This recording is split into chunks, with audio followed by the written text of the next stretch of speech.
పరిశుద్ధ నామమునకు మహిమ కలుగునుగాక. క్రీస్తునందు ప్రియ దేవుని బిడ్డలారా, ప్రభు అయిన యేసు క్రీస్తు పరిశుద్ధ నామంలో మీ అందరికీ ఈ ఉదయకాల శుభములు తెలియచేయుచు ఉన్నాను. ఈ దినమంతయు మీకు మీ కుటుంబానికి దీవెనకరముగాను ఆశీర్వాదకరముగాను దేవుడు అనుగ్రహించాలని మీ కొరకై ప్రార్థిస్తూ ఉన్నాను. నేటి దినము కొరకు ఏర్పాటు చేయబడిన దేవుని వాక్యము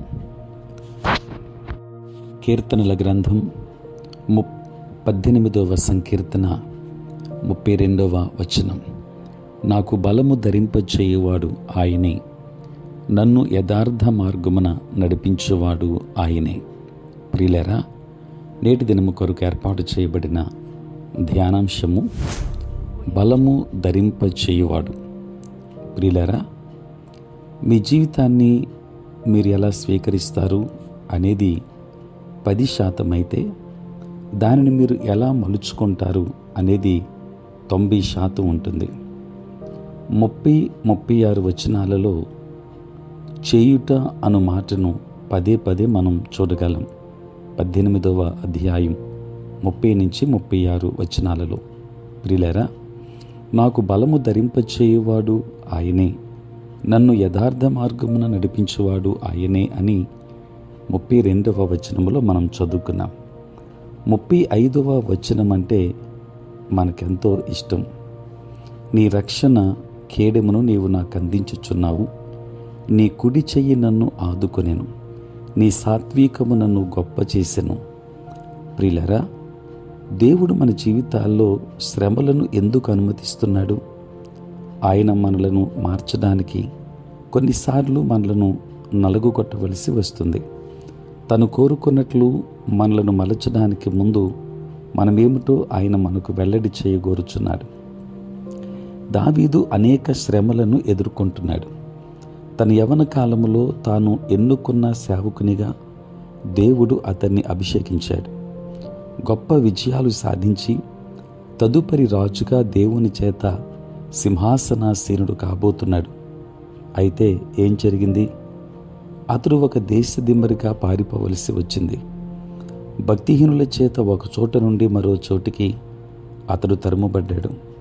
తనకు వ్యతిరేకముగా అబద్ధమాడు జనుల వలన హింసకు గురయ్యాడు.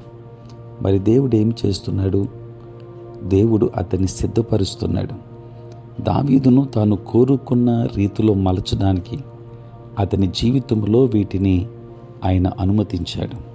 ప్రియులారా, ఆయన నా కాళ్ళు జింక కాళ్ళ వలె చేయుచున్నాడు, ఎత్తైన స్థలముల మీద నన్ను నిలుపుచున్నాడు అని 33వ వచనం చెబుతుంది. దేవుడు మనలను తన మార్గమునకు సిద్ధపరచుగోరుచున్నాడు. ప్రియులారా, యేసుక్రీస్తు పోలికలో మనలను మార్చగోరుతున్నాడు. దావీదును ఉన్నత స్థానానికి ఆయన హెచ్చించగోరుచున్నాడు. దావీదు కాళ్ళను ఆయన జింక కాళ్ళ వలె చేసి కొండలు రాళ్లతో గెంతుతున్నట్లు ఆయన చేయగోరుచున్నాడు. దావీదు నిశ్చలముగా కూర్చుని ఏలియా వలె ఫిర్యాదు చేయడం, ఆలోచనల్లో కొరుకుపోవడం ఆయనకిష్టం లేదు. దేవుని బిడ్డలారా, దేవుడు మన పట్ల సాత్వికంతో వ్యవహరిస్తున్నాడు. ఆ సమయంలో అది సాత్వికంగా కనబడలేదు. కానీ ఇన్ని సంవత్సరాల హింస తరువాత అతడు ఇలా స్పందించాడు. నీ కుడి చెయ్యి నన్ను ఆదుకొనెను, నీ సాత్వికము నన్ను గొప్ప చేసెను. ప్రియులారా, దేవుడు మిమ్మల్ని ఇంకా గొప్ప చేయాలి అనుకుంటున్నాడు. ఆయన అలా చేయడానికి మీరు అనుమతించండి. దేవునితో మీరు నడిచే మార్గంలో అనేక శ్రమలతో పాటు ఆశీర్వాదాలు కూడా ఉంటాయి.